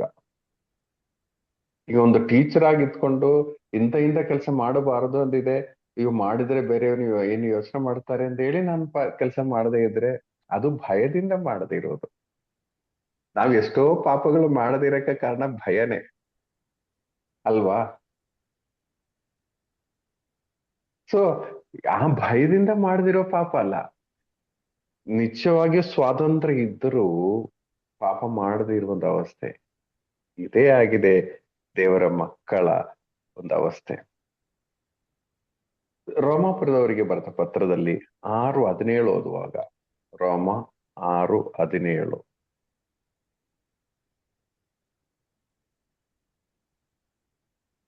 ದೇವರಿಗೆ ಸ್ತುತಿ ಸ್ತೋತ್ರ ಸಲ್ಲಲಿ, ಏಕೆಂದರೆ ಹಿಂದೊಮ್ಮೆ ನೀವು ಪಾಪಕ್ಕೆ ಗುಲಾಮರಾಗಿದ್ದರೂ ನಿಮಗೆ ಕಲಿಸಿದ ಬೋಧನೆಯನ್ನು ನೀವು ಮನಪೂರ್ವಕವಾಗಿ ಅಂಗೀಕರಿಸಿ ವಿಧೇಯರಾದಿರಿ. ಪಾಪ ಬಂಧನದಿಂದ ಬಿಡುಗಡೆ ಹೊಂದಿ ದೇವ ಸಂಬಂಧಕ್ಕೆ ಒಳಗಾಗಿದ್ದೀರಿ. ನೋಡಿ, ಪಾಪ ಬಂಧನದಿಂದ ಬಿಡುಗಡೆ ಹೊಂದಿ ದೇವ ಸಂಬಂಧಕ್ಕೆ ಒಳಪಟ್ಟಿದ್ದೀರಿ. ಈ ಪವಿತ್ರಾತ್ಮ ಅಭಿಷೇಕದಿಂದ ಸಂಭವಿಸುವುದು ಪಾಪ ಬಂದ್ರಿಂದ ಹೊರಗಡೆ ಈ ಕಡೆ ಬಂದಾಯಿತು. ಈ ಕಡೆ ಬಂದ್ರೆ ಮಾತ್ರ ಸಾಲದು, ನಾವೆಲ್ಲಿಗೆ ಹೋಗ್ಬೇಕು? ದೇವರ ಸಂಬಂಧದ ಒಳಗಡೆ ಇರಬೇಕು. ಪವಿತ್ರಾತ್ಮರನ್ನು ಪಡೆದು ದೇವರ ಮಕ್ಕಳ ಆ ಒಂದು ಅನುಭವಕ್ಕೆ ನಾವು ಬರ್ಬೇಕು. ಆಯ್ತಾ? ಇನ್ನು ಮುಂದುವರಿಸಿ. ಇದನ್ನು ಅರ್ಥ ಮಾಡಿಕೊಳ್ಳಲು ನೀವು ಆಸಕ್ತರಾಗಿರೋದ್ರಿಂದ ನಾನು ಹೀಗೆ ಸಾಮಾನ್ಯ ರೀತಿಯಲ್ಲಿ ಮಾತನಾಡುತ್ತಿದ್ದೇನೆ. ಹಿಂದೊಮ್ಮೆ ನೀವು ನಿಮ್ಮ ಇಂದ್ರಿಯಗಳನ್ನು ಹೆಚ್ಚಾಗಿ ಅಶ್ಲೀಲತೆಗೂ ಅಕ್ರಮಕ್ಕೂ ಗುಲಾಮರಾಗಿಸಿದ್ದೀರಿ. ಈಗಲಾದರೂ ಪರಿಶುದ್ಧೆಗೂ ಸತ್ಸಂಬಂಧಕ್ಕೂ ನಿಮ್ಮ ಇಂದ್ರಿಯಗಳನ್ನು ಅಧೀನರಾಗಿಸಿರಿ. ನೋಡಿ, ಸಂತ ಪೌಲ್ ಹೇಳ್ತಾ ಇದ್ದಾರೆ, ಈಗ ಈ ಪ್ರೋಸೆಸ್ ನಮ್ಮಲ್ಲಿ ನಡೀಬೇಕಾದ್ರೆ ನಮ್ಮ ಇಂದ್ರಿಯಗಳಿಗೆ ನಾವು ಸ್ವಲ್ಪ ಟ್ರೈನಿಂಗ್ ಕೊಡಬೇಕು. ನಮ್ಮ ಇಂದ್ರಿಯಗಳಿಗೆ ಟ್ರೈನಿಂಗ್ ಅಂತ ಹೇಳುವಾಗ ನಿಮ್ಗೆ ಹೇಗೆ ಅನಿಸ್ತದೆ? KJ sir? ಬಂಧಿಸಿ ಪ್ರಾರ್ಥಿಸ್ಬೇಕು. ನಮ್ಮ ಮಾತು, ಇಂದ್ರಿಯಗಳಿಗೆ ನಮ್ಮ ನೋಟ, ನಮ್ಮ ನಡತೆ ಇವೆಲ್ಲವೂ ಕಂಟ್ರೋಲ್ ಆಗ್ಬೇಕು ಸರ್. ಸರಿಯಾದ ದಾರಿಗೆ ಬರ್ಬೇಕು. ಅಂದ್ರೆ ನಮ್ಮ ಪ್ರವೃತ್ತಿಯಿಂದ ಅಲ್ಲ, ನಾವು ಪಾಪ ನಾನು ಹೇಳಿದ್ದೀನಿ ಬೆಳಿಗ್ಗೆ, ನಮ್ಮ ವಿಲ್ ಪವರ್ ಇಂದ ಏನ್ ಮಾಡಬಹುದು, ಏನ್ ಮಾಡಕ್ ಆಗಲ್ಲ ನಾವು ನೋಡಿದೀವಿ. ಆದ್ರೆ ಏನಂದ್ರೆ ಸ್ವಲ್ಪ ನಮ್ಮ ಇಂದ್ರಿಯಗಳಿಗೆ ನಾವು ಟ್ರೈನಿಂಗ್ ಕೊಡ್ಬೇಕು. ಈಗ ಟೈಪಿಂಗ್ ಗೊತ್ತಿರೋರು, ಶಶಿ ಗೊತ್ತಿದೆ ನನಗೆ ಅನಿಸ್ತಾ ಇದೆ, ಟೈಪಿಂಗ್ ಅಲ್ವಾ? ಈಗ ಸ್ಟಾರ್ಟ್ ಮಾಡೋದು ಹೇಗೆ? ಸ್ಟಾರ್ಟ್ ಮಾಡೋದು ASDF ಸೆಮಿಕೋಲನ್ ಈ ತರ ಅಲ್ವಾ ಸ್ಟಾರ್ಟ್ ಮಾಡೋದು? ಹೌದು. ಫಸ್ಟ್ ನೀವು ನೋಡಿ ಟೈಪ್ ಮಾಡಬೇಕು. ಒಂದು 5-6 ತಿಂಗಳಾಗುವಾಗ ಏನಾಗ್ತದೆ? ಅದು ತಾನೇ ಬೆರಳು ಇಟ್ರೆ ಸಾಕು ಬ್ರದರ್. ಅದು ಎಲ್ಲ ಬೆರಳು ಯಾವ ತಾನೇ ಆಲ್ಫಾಬೆಟ್ ನೀವು ಇಲ್ಲಿ ನೋಡುವ ಅಗತ್ಯ ಇಲ್ಲ, ನೀವು ಎಲ್ಲಿ ನೋಡ್ಬೇಕಾದ್ರೂ ಟೈಪ್ ಮಾಡ್ತೀರಾ ಅಲ್ವಾ? ಇದಕ್ಕೆ ಈ ಟೈಪಿಂಗ್ ಮಾಡಕ್ಕೆ ಏನ್ ಮಾಡ್ಬೇಕು? ನಿಮ್ ಕಡೆಯಿಂದ ಏನ್ ಮಾಡ್ಬೇಕು? ಇನಿಷಿಯಲಿ ನೀವು ನಿಮ್ಮ ಬೆರಳುಗಳಿಗೆ ಟ್ರೈನಿಂಗ್ ಕೊಡ್ಬೇಕು. ಪ್ರಿಯರೇ, ಇದೇ ರೀತಿಯಲ್ಲಿ ಇನಿಷಿಯಲಿ ನಮ್ಮ ಕಣ್ಣುಗಳಿಗೆ ಸ್ವಲ್ಪ ಟ್ರೈನಿಂಗ್ ಕೊಡಿ, ಆದ್ರೆ ಜಸ್ಟ್ ಫ್ಯೂ ಡೇಸ್. ಅದಾದ್ಮೇಲೆ ತಾನೇ ಬರುತ್ತದೆ.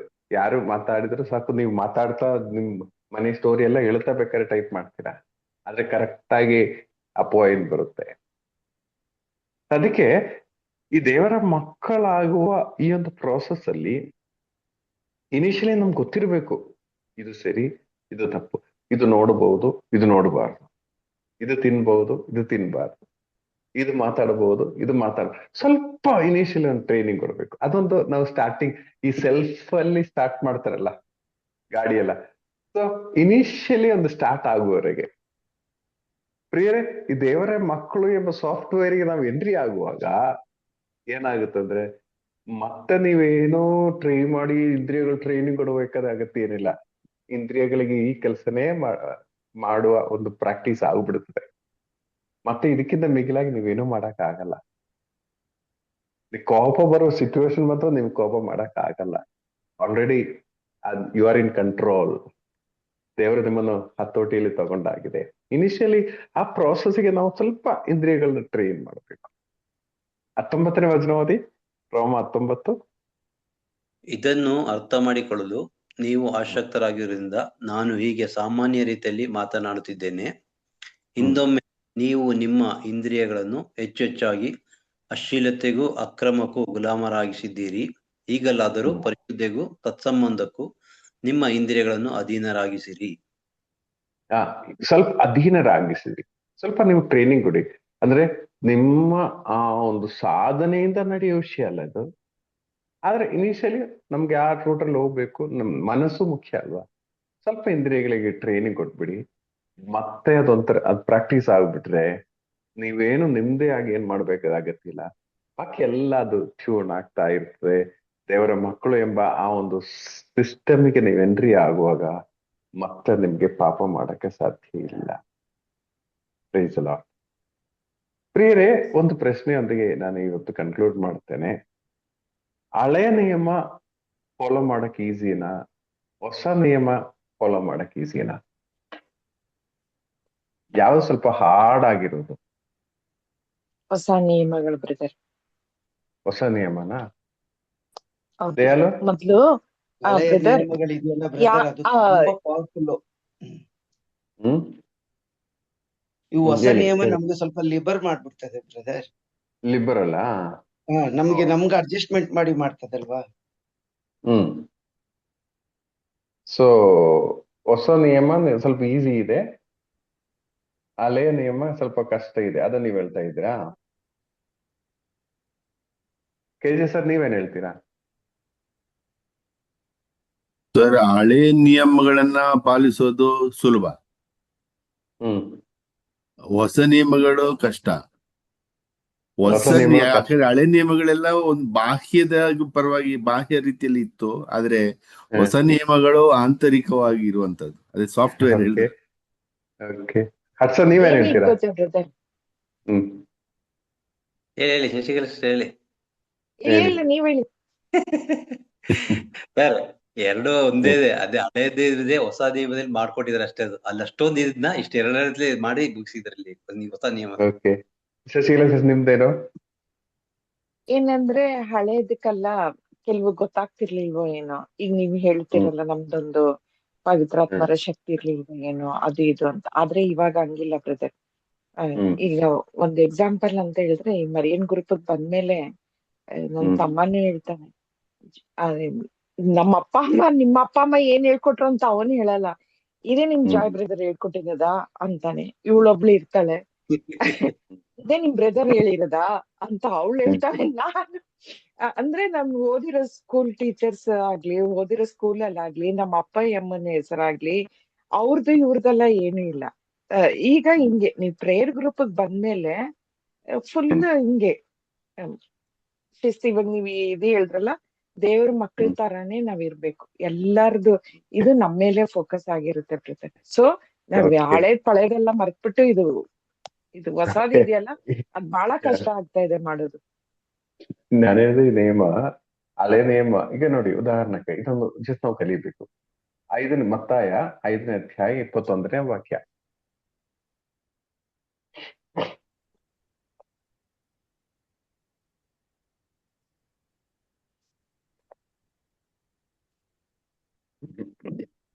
ಮತ್ತೆ ಎಷ್ಟು ಬ್ರದರ್? 5:21. ನರಹತ್ಯೆ ಮಾಡಬೇಡ, ನರಹತ್ಯೆ ಮಾಡುವವನು ನ್ಯಾಯ ತೀರ್ಪಿಗೆ ಗುರಿಯಾಗುವನು. ಹಳೆಯ ಒಡಂಬಡಿಕೆಯಲ್ಲಿ ವಚನ ನಿಯಮ ಏನು? ನರಹತ್ಯೆ ಮಾಡಬೇಡಿ.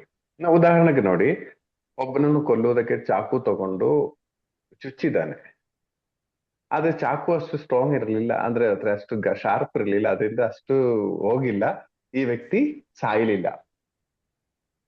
ಹಳೆ ಒಡಂಬಡಿಕೆ ಪ್ರಕಾರ ಇದು ಪಾಪ ಆಗ್ತದ ಇಲ್ವೋ? ಇಲ್ಲ, ಪಾಪ ಇಲ್ಲ. ಸಾಯದೇ ಇದ್ರೆ ಪಾಪ ಇಲ್ಲ. ಅರ್ಥ ಆಯ್ತಲ್ಲ? ಬೈ ಎನಿ ರೀಸನ್ ನಾನು ಸಾಯದೇ ಇದ್ರೆ ನೋ ಪ್ರಾಬ್ಲಮ್. ಅದು ಹೊಸ ಒಡಂಬಡಿಕೆಯನ್ನು ಮುಂದುವರಿಸಿ ಓದಿ. ನ್ಯಾಯ ತೀರ್ಪಿಗೆ ಗುರಿಯಾಗುವನು ಎಂದು ಪೂರ್ವಿಕರು ಹೇಳಿದ್ದಾರೆ, ನೀವು ಕೇಳಿದಿರಿ. ಆದರೆ ನಾನೀಗ ನಿಮ್ಗೆ ಹೇಳುತ್ತೇನೆ ಕೇಳಿ, ತನ್ನ ಸಹೋದರನ ಮೇಲೆ ಕೋಪಗೊಳ್ಳುವ ಪ್ರತಿಯೊಬ್ಬನು ನ್ಯಾಯ ತೀರ್ಪಿಗೆ ಈಡಾಗುವನು. ಇದು ಯಾವ ಇದೆ? ನರಹತ್ಯೆ ಸಹೋದರನ ಮೇಲೆ ಕೋಪ ಮಾಡ್ಕೊಳ್ಳೋದು ಒಂದ್ ದೊಡ್ಡ ಇದನ್ನ ಅಷ್ಟು ಇದು ಮಾಡಿರ್ತಾರೆ. ಯಾವ ನಿಯಮ ಕಷ್ಟ ಇದೆ? ಹೊಸ ನಿಯಮ ಕಷ್ಟ ಇದೆ. ಎಲ್ಲ ಇನ್ನು ವ್ಯಭಿಚಾರ ಮಾಡೋದು. ವ್ಯಭಿಚಾರ ಏನ್ ಮಾಡ್ಬೇಡಿ, ಒಂದು ಮುಖಕ್ಕೆ ನೋಡಿದ್ರೆ, ಮನಸ್ಸಿನಲ್ಲಿ ಏನಾದ್ರು ಪಾಪ ಮಾಡಿ ಒಬ್ಬರು ನೋಡಿದ್ರೆ ಸಾಕು.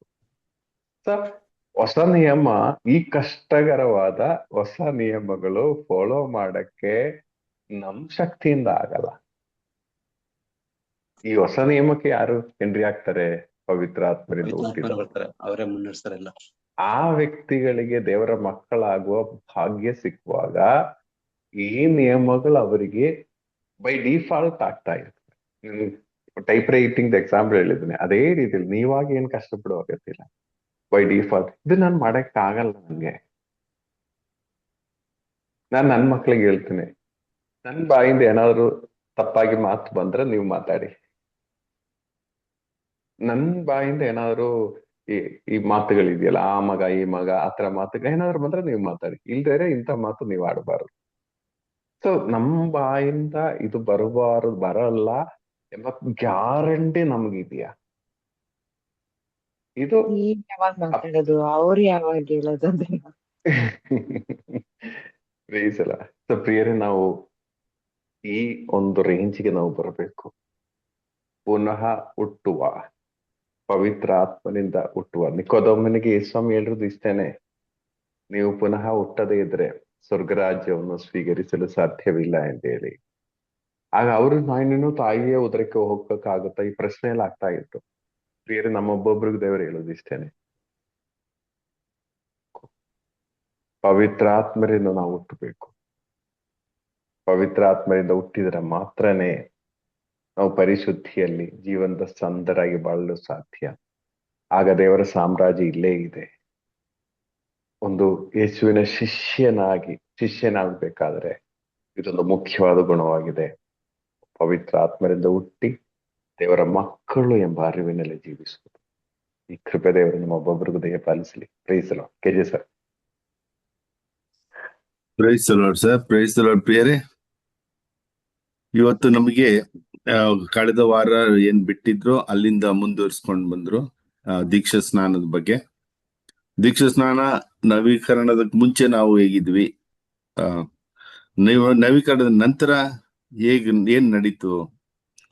ಸೊ AD ಅಂಡ್ BC ಇದ್ದಾಗೆ, ಅಂದ್ರೆ ಬಿಫೋರ್ ಕ್ರೈಸ್ಟ್ ಮತ್ತೆ after Christ, after the Lord. ಪವಿತ್ರಾತ್ಮರ ಅನುಭವಕ್ಕೆ ಬರುವ ಮುಂಚೆ ನಾವು ಹೇಗಿದ್ದೆವು? ದೇವರ ವಾಕ್ಯ ಇತ್ತು, ಅದನ್ನ ಓದ್ತಾ ಇದ್ವಿ, ಆದ್ರೆ ಅದನ್ನ ಅನುಸರಿಸಿ ಜೀವಿಸಲು ನಮಗೆ ಕಷ್ಟವಾಗ್ತಾ ಇತ್ತು. ಅಂದ್ರೆ ನಾವು ಆದಾಮನ ಸ್ವಭಾವದಲ್ಲೇ ಉಳ್ಕೊಂಡಿದ್ವಿ, ಆದಾಮನ ಸ್ವಭಾವನ ಅನುಸರಿಸ್ತಾ ಇದ್ವಿ. ಆದ್ರೆ ದೀಕ್ಷಾ ಸ್ನಾನದ ಅನುಭವದ ನಂತರ ನಾವು ಯೇಸುವಿನ ಸ್ವಭಾವವನ್ನು ಅನುಸರಿಸಲಿಕ್ಕೆ ಪ್ರಾರಂಭ ಮಾಡಿದ್ವಿ. ಹಾಗೆ ರೋಮನ್ನರ 15ನೇ ಅಧ್ಯಾಯ 12ನೇ ವಚನದಿಂದ ನಮಗೆ ಹೇಳ್ಕೊಟ್ರು ಆದಾಮನ ಪಾಪ ನಮಗೆ ಹೇಗೆ ಪ್ರಾಪ್ತಿ ಆಯ್ತು ನಮಗೆ. ಅದಕ್ಕೆ KRS ನಲ್ಲಿ ನೀರಿದೆ. ಉದಾಹರಣೆ, ನಾವ್ಯಾಕೆ ತಮಿಳುನಾಡಿಗೆ ನೀರು ಬಿಡಬೇಕು ಅಂದ್ರೆ, ಹಲವಾರು ವರ್ಷಗಳ ಹಿಂದೆ, ನೂರಾರು ವರ್ಷಗಳ ಹಿಂದೆ ಆ ಮೈಸೂರು ರಾಜ್ಯ ಏನಿದ್ದ, ತಮಿಳುನಾಡು ಸರ್ಕಾರ ಏನಿತ್ತು, ಅವ್ರ ಮಧ್ಯೆ ಒಂದು ಒಪ್ಪಂದ ಆಗಿದೆ. ಸೊ ಇದು ಒಪ್ಪಂದ ಹೀಗೆ ಇರಬೇಕು, ಅದು ಮುಂದುವರಿಬೇಕು. ಯಾಕಂದ್ರೆ ಆ ಒಪ್ಪಂದ ಮಾಡಿದ ವ್ಯಕ್ತಿಗಳು ಇದಾರೋ ಇಲ್ವೋ ಗೊತ್ತಿಲ್ಲ, ಆದ್ರೆ ಅದರ ಇಫೆಕ್ಟ್, ಪರಿಣಾಮ ಅದು ಮುಂದುವರಿತಾ ಹೋಗ್ತದೆ ಅಂತ. ಸೊ ಅದೇ ರೀತಿಯಲ್ಲಿ ಸೈತಾನ ಆದಾಮನೊಂದಿಗೆ ಒಂದು ಹಣ್ಣು ತಿನ್ನುವಾಗ ಒಪ್ಪಂದ ಆಗಿತ್ತು. ಆ ಒಪ್ಪಂದ ಪ್ರಕಾರ ಅದು ಪಾಪ ಮುಂದುವರಿತಾ ಬಂತು ಅಂತ. ಮತ್ತೆ ಯೇಸುವಿನ ಮರಣ ಪುನರುತ್ಥಾನದ ಪರಿಣಾಮ ನಮ್ಮ ಒಬ್ಬೊಬ್ಬರಲ್ಲಿಯೂ ಮುಂದುವರಿತದೆ. ಇದೇ ತರ ಯೇಸುವಿನ ಮಾಡಿದಂತಹ ತ್ಯಾಗ ಪರಿಣಾಮ ನಮ್ಮಲ್ಲಿಯೂ ಮುಂದುವರಿತಾ ಹೋಗ್ತದೆ. ಧರ್ಮಶಾಸ್ತ್ರ ಬರುವವರೆಗೆ ನಮಗೆ ಯಾವುದು ಸರಿ ಯಾವುದು ತಪ್ಪು ಅನ್ನೋದು ತಿಳಿದಿರ್ಲಿಲ್ಲ. ಧರ್ಮಶಾಸ್ತ್ರ ಬಂದ ನಂತರ, ಮೋಶೆ ಕಾಲದಲ್ಲಿ ಅದು ಜಾರಿಗೆ ಬಂದ ನಂತರ ಏನ್ ಮಾಡ್ಬೇಕು ಏನ್ ಮಾಡಬಾರದು, ಯಾವ್ದು ಸರಿ ಯಾವ್ದು ತಪ್ಪು ಅನ್ನೋದು ಗೊತ್ತಾಯ್ತು. ಆದ್ರೂ ದೇವರ ಆಜ್ಞೆಗಳನ್ನು ಉಲ್ಲಂಘಿಸಿದವರ ಮೇಲೂ ಆದಾಮನ ಪರಿಣಾಮ ಮುಂದುವರಿತಾ ಇತ್ತು, ಅವರಲ್ಲಿತ್ತು. ಒಬ್ಬ ಮನುಷ್ಯನಿಂದ ಪಾಪ ಪ್ರವೇಶವಾಯ್ತು, ಆದ್ರೆ ಒಬ್ಬ ಮನುಷ್ಯ, ದೇವಪುತ್ರ ಪ್ರಭು ಯೇಸುವಿನಲ್ಲಿ ದೇವರ ಕೃಪೆಯಿಂದ ಆ ಪಾಪವನ್ನ ನೀಗಿಸುವ ಶಕ್ತಿ ಬಂತು. 1 ಯೋಹಾನ 3:9, ದೇವರಿಂದ ಜನಿಸಿದವನು, ಪವಿತ್ರಾತ್ಮನ ಹೊಸ ಅನುಭವವನ್ನು ಪಡೆದವರು ಪಾಪ ಮಾಡಲು ಸಾಧ್ಯವಿಲ್ಲ. ಯೇಸುವಿನ ಮರಣ ಮತ್ತು ಪುನರುತ್ಥಾನದ ಮೂಲಕ ದೇವರು ಒಂದು ಪ್ಯಾಕೇಜ್ ಅನ್ನ ನಮಗೆ ಕೊಟ್ಟಿದ್ದಾರೆ. ಆ ಪ್ರಕಾರ ಅವರಿಗೆ ಪಾಪ ಮಾಡಲು ಆಗುವುದಿಲ್ಲ. ಪವಿತ್ರಾತ್ಮರಲ್ಲಿ ಮತ್ತೆ ನಾವು ಜನಿಸಿದ್ರೆ ನಮಗೆ ಪಾಪ ಮಾಡಲು ಆಗುವುದಿಲ್ಲ. ಸೊ ನಾವು ಅಲ್ಲಿ ಒಂದು ಸಾಫ್ಟ್ವೇರ್ಗೆ ಎಂಟರ್ ಆಗ್ತೀವಿ, ದೇವರ ಮಕ್ಕಳು ಅನ್ನುವ ಸಾಫ್ಟ್ವೇರ್ಗೆ. ಸೊ ನಮ್ಮ ಮನಸ್ಸಿಚ್ಛೆಯಿಂದ, ವಿಲ್ ಪವರ್ ಇಂದ ನಮಗೆ ಪಾಪ ಮಾಡದೇ ಇರಲು ಆಗುವುದಿಲ್ಲ. ನಮ್ಮ ಮನಸ್ಸಿಚ್ಛೆ, ವಿಲ್ ಪವರ್ ಮೂಲಕ ಪಾಪ ಮಾಡದಿರಲು ಸಾಧ್ಯ ಇಲ್ಲ. ಪಾಪ ಮಾಡಬಾರದೆಂದಾದ್ರೆ ಪವಿತ್ರಾತ್ಮರಲ್ಲಿ ನಾವು ಮತ್ತೆ ಹುಟ್ಟಿ ಬಂದಾಗ, ಆ ಅಭಿಷೇಕದಲ್ಲಿ ನಾವು ಜೀವಿಸುವಾಗ ನಮಗೆ ಪಾಪ ಮಾಡಲು ಸಾಧ್ಯವಿಲ್ಲ. ನಮ್ಮ ಹಳೆ ಜೀವನವನ್ನ ಪೂರ್ಣವಾಗಿ ತೆಗೆದುಹಾಕಲು ನಮಗೆ ಸಾಧ್ಯವಿಲ್ಲ. ಆದ್ರೆ ಸಂಸ್ಕಾರಯುತ ಜೀವನವನ್ನು ಜೀವಿಸುವಾಗ, ದೇವರ ಪ್ರಸನ್ನತೆಯಲ್ಲಿ ಜೀವಿಸುವಾಗ ನಾವು ಪವಿತ್ರಾತ್ಮರಲ್ಲಿ ಜೀವಿಸ್ತೇವೆ, ದೇವರ ಮಕ್ಕಳಾಗಿ ಜೀವಿಸ್ತೇವೆ. ಸೊ ಅದು ಆ ರೀತಿ ಜೀವಿಸೋದು ಕೂಡ ದೇವರು ಕೊಡುವ ಒಂದು ಕೃಪೆ, ದೇವರಿಂದ ಬರುವ ಕೃಪೆ ಮಾತ್ರ. ಅದು ಪವಿತ್ರಾತ್ಮರ ಜೀವನ ದೇವರು ಕೊಡುವಂತ ಒಂದು ಕೊಡುಗೆ. ಈ ದುಂದುಗಾರರ ಮಗನನ್ನ ನೋಡುವಾಗ ಆತ ಅಪ್ಪನಿಂದ ದೂರ ಹೋಗಿ ಹಂದಿಗೂಡಿಗೆ ಬಂದಾಗ ಅವನಿಗೆ ಒಂದು ರಿಯಲೈಸೇಷನ್ ಆಯ್ತು, ಅರಿವು ಬಂತು. ಯಾರ ಅರಿವು? ಅಪ್ಪನ ಅರಿವು ಅವನಿಗೆ ಉಂಟಾಯ್ತು. ಆಗ ತಾನು ಅಪ್ಪನ ಮಗ ಅಂತ ತಿಳಿದುಕೊಡಲೆ ಅವನು ಮತ್ತೆ ಅಪ್ಪನ ಬಳಿಗೆ ಹೋಗ್ಲಿಕ್ಕೆ ಅವನಿಗೆ ಸಾಧ್ಯವಾಯ್ತು. ಆತ ಮಾಡಿದ, ಅಪ್ಪನ ಬಳಿಗೆ ಹೊರಟ. ಈಗ ಪ್ರಾಮಾಣಿಕವಾಗಿ ಶ್ರಮಿಸ್ಬೇಕಾದ್ರೆ ನಮಗೆ ಅಪ್ಪನ ಅರಿವು ನಮಗೆ ಬರಬೇಕು. ಒಮ್ಮೆ ಅಪ್ಪನ ಅರಿವು ಬಂದಾಗ ನಾವು ಆ ಹಂದಿಗೂಡಲ್ಲಿ ಇರ್ಲಿಕ್ಕೆ ಸಾಧ್ಯವಾಗೋದಿಲ್ಲ. ತಂದೆ ಬಳಿಗೆ ಹೋಗುವಾಗ ದುಂದುಗಾರನ ಮಗ ಹೇಗೆ ಹೋದ ಅಂದ್ರೆ ನಡ್ಕೊಂಡೇ ಹೋದ. ನಿತ್ರಾಣ ಆಗಿದ್ದ, ಶಕ್ತಿ ಇರ್ಲಿಲ್ಲ, ನಡ್ಕೊಂಡೇ ಹೋದ. ಆದ್ರೆ ಅಪ್ಪ ಯಾವ ರೀತಿ ಪ್ರತಿಕ್ರಿಯೆ ಮಾಡಿದ್ರು? ಓಡ್ಕೊಂಡು ಬಂದ್ರು. ಇದೇ ನಡೆಯುವಂಥದ್ದು. ನಾವು ಒಂದು ಹೆಜ್ಜೆ ಮುಂದಿಟ್ರೆ ಸಾಕು, ದೇವರು 100 ಹೆಜ್ಜೆ ಇಡ್ತಾರೆ. ನಾವು ಆ ಕಡೆ ತಿರುಗಿದ್ರೆ ಸಾಕು, ದೇವರು ಓಡಿ ಬರ್ತಾರೆ. ಹಾಗಾಗಿ ನಮ್ಗೆ ಹಳೆ ಜೀವನ ಬೇಡ, ಹೊಸ ಜೀವನ ನಮ್ಗೆ ಬೇಕು. ಅದೇ ಅವನು ತಂದೆಯಲ್ಲಿ ಕ್ಷಮೆ ಕೇಳೋವರೆಗೂ ತಂದೆ ವೇಟ್ ಮಾಡ್ಲಿಲ್ಲ, ಬಿಡ್ಲೇ ಇಲ್ಲ ಅವನಿಗೆ. ಅವನ ಬಾಯನ್ನ ಮುಚ್ಚಿಸಿ ಅವ್ರ ತಂದೆ ಏನೋ ಅನ್ನೋದನ್ನ ಅವ್ರಿಗೆ ತಿಳಿಸ್ಕೊಟ್ರು. ಇಂಥ ಒಂದು ದೇವರ ಮಕ್ಕಳಾದ್ರೆ ನಾವು ಯಾವ ರೀತಿ ಇರ್ಬೋದು ಅನ್ನೋದು, ಆ ಒಂದು ಸಾಫ್ಟ್ವೇರ್ ನಾವು ಎಂಟ್ರಿ ಆಗ್ಬೇಕು ಅಂತ. ಅನಾಥಾಶ್ರಮದಲ್ಲಿ ಇಬ್ಬರು ಉದಾಹರಣೆಯನ್ನ ಕೊಟ್ರು. ಅವರನ್ನ ಒಬ್ಬ ಊರಿನ ಮುಖ್ಯಸ್ಥ ಜಡ್ಜ್ ಅವರನ್ನ ದತ್ತು ತೆಗೆದುಕೊಂಡು ಕಾರ್ನಲ್ಲಿ ಕರ್ಕೊಂಡು ಹೋಗ್ಬೇಕಾದ್ರೆ ಅವರಲ್ಲಿ ಮನಸ್ಥಿತಿ ಹೇಗೆ ಬದಲಾಗಬೇಕು ಅನ್ನೋದನ್ನ ಅಣ್ಣ ತಮ್ಮನಿಗೆ ಹೇಳ್ತಾ ಇದ್ದೇನೆ. ಇನ್ಮೇಲೆ ನಾವು ಅನಾಥಾಶ್ರಮದಲ್ಲಿ ಜೀವಿಸಬಾರ್ದು, ಜಡ್ಜ್ ಮಕ್ಕಳಾಗಿದ್ದೀವಿ, ಆ ಒಂದು ಲೆವೆಲ್ಗೆ, ಆ ಸ್ಟ್ಯಾಂಡರ್ಡ್ಗೆ ನಾವು ಜೀವಿಸ್ಬೇಕು ಅನ್ನೋದು. ಪವಿತ್ರಾತ್ಮರ ಅನುಭವಕ್ಕೆ ಬಂದಾಗ ನಾವು ಇದೇ ಮೈಂಡ್ ಸೆಟ್ ಅಲ್ಲಿ ಇರ್ಬೇಕು. ಇನ್ಮೇಲೆ ನಾವು ದೇವರ ಮಕ್ಕಳಾಗಿ ಜೀವಿಸ್ಬೇಕು, ಹಳೆ ಜೀವನ ನಮಗೆ ಬೇಡ. ದೇವರ ಮಕ್ಕಳು ಆ ಒಂದು ಸ್ಟ್ಯಾಂಡರ್ಡ್ ಅಲ್ಲೇ ನಾವು ಜೀವಿಸ್ಬೇಕು ಅನ್ನೋದು. ರೋಮ 8:15 ದೇವರಾತ್ಮರು ನಮ್ಮನ್ನು ದೇವರ ಮಕ್ಕಳನ್ನಾಗಿಸ್ತದೆ. ಪವಿತ್ರಾತ್ಮನ ಮುಖಾಂತರವೇ ದೇವರನ್ನ ಅಪ್ಪ ತಂದೆ ಎಂದು ಕರೆಯುವಲು ನಮಗೆ ಸಾಧ್ಯವಾಗ್ತದೆ. ದೇವರ ಮಕ್ಕಳಾಗುವ ನಾವು ಲೋಕಕ್ಕೆ ಸಾಯ್ತೇವೆ. ಆಗ ದೇವರು ನಮಗೆ ರಕ್ಷೆಯನ್ನ ನೀಡ್ತಾರೆ. ಲೋಕದ ನಿಯಮಗಳು ದೈವ ನಿಯಮಗಳಿಗೆ ವಿರುದ್ಧ ಎರಡು ಮ್ಯಾಚ್ ಆಗಲ್ಲ. ಆದರೆ ನಾವೇನ್ ಮಾಡ್ತಾ ಇದೀವಿ, ಇದೆರಡನ್ನು ಬ್ಯಾಲೆನ್ಸ್ ಮಾಡ್ಕೊಂಡು ಹೋಗ್ತೀವಿ. ಇದೇ ನಮ್ಮ ಸಮಸ್ಯೆ. ಈಗ ಪ್ರಿಸನ್ ಮಿನಿಸ್ಟ್ರಿ ಬಗ್ಗೆ ಹೇಳಿದ್ರು. ಪ್ರಿಸನ್ ಮಿನಿಸ್ಟ್ರಿಯಲ್ಲಿ ಒಬ್ಬ ವ್ಯಕ್ತಿ ಹೋಗಿ ಅವರೊಂದಿಗೆ ಮಾತನಾಡುವಾಗ ಅವ್ರ ಕೈದು ಹೇಳ್ತಾರೆ, ಇಂತಿಂತದ್ದು ಕಾರ್ಯಗಳನ್ನ ಮಾಡಿದೆ, ಅದಕ್ಕೋಸ್ಕರ ನಾನು ಜೈಲಲ್ಲಿ ಇದ್ದೀನಿ ಅಂತ. ಆಗ ಇವ್ರು ಹೇಳ್ತಾರೆ, ಸಲಹೆಗಾರರು, ನಮಗೂ ಕೂಡ ಆ ಒಂದು ಎಲ್ಲ ಪರಿಸ್ಥಿತಿ ಇದೆ, ಆ ಮನಸ್ಸು ಇದೆ, ಆದ್ರೆ ನಮ್ಗೆ ಧೈರ್ಯ ಸಾಲದೆ ಈ ಕಾರ್ಯಗಳನ್ನ ನಾವು ಮಾಡಿಲ್ಲ, ನೀವಾದ್ರೂ ಧೈರ್ಯದಿಂದ ಈ ಕಾರ್ಯ ಮಾಡಿ ಇಲ್ಲಿ ಬಂದಿದ್ದೀರಿ ಅಂತ. ಆಗ ಈಗ ಪಾಪ ಮಾಡುವುದು ನಮಗೆ ಧೈರ್ಯ ಇಲ್ಲ ಅಂತ ಅಲ್ಲ, ಅದಲ್ಲ ಮನಸ್ಥಿತಿ. ನಾವು ದೇವರ ಮಕ್ಕಳಾಗಿರೋದ್ರಿಂದ ನಮಗೆ ಪಾಪ ಮಾಡ್ಲಿಕ್ಕೆ ಸಾಧ್ಯವಿಲ್ಲ. ಭಯಪಟ್ಟು ನಾವು ಪಾಪ ಮಾಡದಿರೋದು ಸರಿಯಲ್ಲ. ಆದ್ರೆ ದೇವರ ಮಕ್ಕಳು ಅನ್ನೋ ಆ ಒಂದು ಸ್ಥಾನದಲ್ಲಿ ನಾವು ಇರುವಾಗ ನಮಗೆ ಪಾಪ ಮಾಡಲು ಸಾಧ್ಯವಿಲ್ಲ ಎಂಬ ಅರಿವು ಬಂತು. ಮತ್ತೆ ಪಾಪ ಬಂಧದಿಂದ ಬಿಡುಗಡೆ ಹೊಂದಿ ಪವಿತ್ರಾತ್ಮರನ್ನು ಪಡೆದುಕೊಂಡು ದೇವರ ಮಕ್ಕಳ ಅನುಭವಕ್ಕೆ ನಾವು ಬಂದಿದ್ದೇವೆ. ಇದೊಂದು ಪ್ರಕ್ರಿಯೆ. ಈ ಪ್ರಕ್ರಿಯೆ ನಡಿಬೇಕಾದ್ರೆ ನಮಗೆ ಇಂದ್ರಿಯಗಳಿಗೆ ತರಬೇತಿಯನ್ನ ಕೊಡ್ಬೇಕಾಗ್ತದೆ. ಅದಕ್ಕೆ ಟೈಪಿಂಗ್ ಉದಾಹರಣೆ ಕೊಟ್ರು. ಪ್ರಾರಂಭದಲ್ಲಿ ನಾವು ನೋಡ್ಕೊಂಡೇ ಮಾಡ್ತೀವಿ, ಇಲ್ಲಾಂದ್ರೆ ಬೆರಳು ಅಲ್ಲಿ ಇಲ್ಲಿ ಹೋಗ್ತದೆ, ತಪ್ಪಾಗ್ತದೆ. ಪ್ರಾರಂಭದಲ್ಲಿ ನಾವು ನೋಡ್ಕೊಂಡು ಮಾಡಿ ಸ್ವಲ್ಪ ದಿನಗಳಾದ್ಮೇಲೆ ಅದು ಆಟೋಮೆಟಿಕ್ ಆಗಿ ಬೆರಳುಗಳು ಯಾವ್ಯಾವ ಅಕ್ಷರದ ಮೇಲೆ ಬರಬೇಕು ಅಲ್ಲೇ ಬರ್ತಾ ಹೋಗ್ತದೆ. ಅದೇ ರೀತಿ ನಮ್ಮ ಇಂದ್ರಿಯಗಳಿಗೆ ನಾವು ಪ್ರಾರಂಭದಲ್ಲಿ ತರಬೇತಿ ಕೊಡ್ಬೇಕು. ಏನ ನೋಡ್ಬೇಕು, ಏನ ನೋಡಬಾರ್ದು, ಏನ್ ಮಾತಾಡ್ಬೇಕು, ಏನ್ ಮಾತಾಡಬಾರ್ದು ಅನ್ನೋದ್ರ ಬಗ್ಗೆ. ಆಮೇಲೆ ಅದ ನಂತರ ಅದು ಪವಿತ್ರಾತ್ಮ ಮೂಲಕ ತಾನಾಗಿ ಮುಂದುವರ್ಕೊಂಡು ಹೋಗ್ತದೆ. ಮತ್ತೆ ಹಳೆ ನಿಯಮ, ಹೊಸ ನಿಯಮ ಯಾವುದು ಸುಲಭ ಅನುಸರಿಸ್ಲಿಕ್ಕೆ? ಹೊಸ ನಿಯಮಗಳನ್ನ ಅನುಸರಿಸೋದು ತುಂಬಾ ಕಷ್ಟ. ಯಾಕಂದ್ರೆ ಅದಕ್ಕೂ ಒಂದು ಉದಾಹರಣೆ ಕೊಟ್ರು. ನಾವು ಒಬ್ಬ ವ್ಯಕ್ತಿ ಚೂರಿ ತಗೊಂಡು ಒಬ್ಬ ವ್ಯಕ್ತಿಗೆ ಕೊಲೆ ಮಾಡ್ಲಿಕ್ಕೆ ಚುಚ್ಚಕ್ ಹೋಗ್ತಾನೆ, ಆದ್ರೆ ಕತ್ತಿ ಏನೋ ಮೊಂಡಾಗಿ ಸಾಯೋದಿಲ್ಲ. ಆಗ ಅವನು ಕೊಲೆ ಮಾಡ್ದಂಗ ಇಲ್ಲ. ಸತ್ರೆ ಮಾತ್ರ ಅವನು ಕೊಲೆ ಮಾಡ್ದಂಗೆ ಆ ಪಾಪ ಬರ್ತಾ ಇತ್ತು, ಇಲ್ಲಾಂದ್ರೆ ಪಾಪ ಇಲ್ಲ. ಆದರೆ ಹೊಸ ಒಡಂಬಡಿಕೆಯಲ್ಲಿ ಮತ್ತಾಯ 5:21 ಪ್ರಕಾರ ನಾವು ಅವನ್ನ ಕೋಪದಿಂದ ನೋಡಿದ್ರೆ ಸಾಕು, ಅದು ಕೊಲೆ ಮಾಡುವ ರೀತಿ ಆಗ್ತದೆ, ಪಾಪ ಆಗ್ತದೆ. ಇದು ಎಷ್ಟೊಂದು ಸೂಕ್ಷ್ಮವಾಗಿದೆ. ಈ ಹೊಸ ನಿಯಮನ ನಮ್ಮ ಶಕ್ತಿಯಿಂದ ಅನುಸರಿಸಲಿಕ್ಕೆ ಅದು ಸಾಧ್ಯವಿಲ್ಲ.